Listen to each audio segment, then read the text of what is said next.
সন্ত্রাসী কার্যক্রম দমনে সীতাকুণ্ডের জঙ্গল সলিমপুরে দ্রুত এই যৌথ বাহিনীর অভিযান চালানো হবে। সেনাবাহিনী, বিজিবি, র্যাব, পুলিশ ও এপিবিএন এর সমন্বয়ে এই অভিযান পরিচালিত হবে বলে জানিয়েছেন র্যাবের মহাপরিচালক। বিস্তারিত একে আজাদের রিপোর্টে।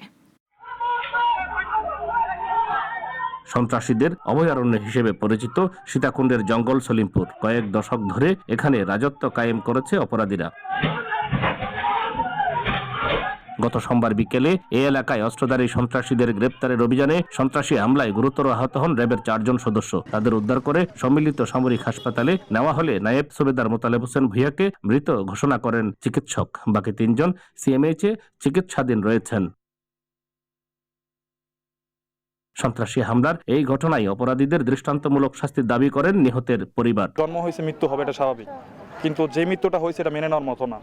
ঠিক আছে, তো আমার একটাই রিকোয়েস্ট থাকবে প্রশাসনের কাছে, সরকারের কাছে, র্যাব, বিজিবি কর্তৃপক্ষের কাছে একটাই দাবি থাকবে যে আমার বাবার এই ঘটনাটা, মর্মান্তিক ঘটনাটা সুষ্ঠু বিচার হয়। খালি ফাঁসি হলে হবে না, কোনো সন্ত্রাস যেন আর বাংলাদেশে না থাকে, যেন একটা সন্ত্রাস মারলে যেন লক্ষ সন্ত্রাস যেন ভয় পায় যে বাংলাদেশ থেকে আমরা উদয় হতে হবে। মঙ্গলবার নিহত মোতালেবের জানাজায় অংশ নিয়ে র্যাব মহাপরিচালক জঙ্গল সলিমপুরে শীঘ্রই যৌথ বাহিনীর অভিযান পরিচালনার ঘোষণা দেন। জঙ্গল সলিমপুরে সন্ত্রাসীদের আর ছাড় দেওয়া হবে না বলেও জানান তিনি।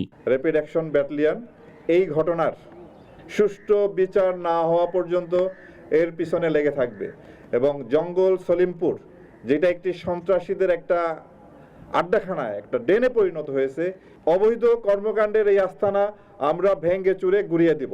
এই সময় নিহতের পরিবারের দায়িত্ব নেওয়ারও ঘোষণা দেন র্যাব মহাপরিচালক।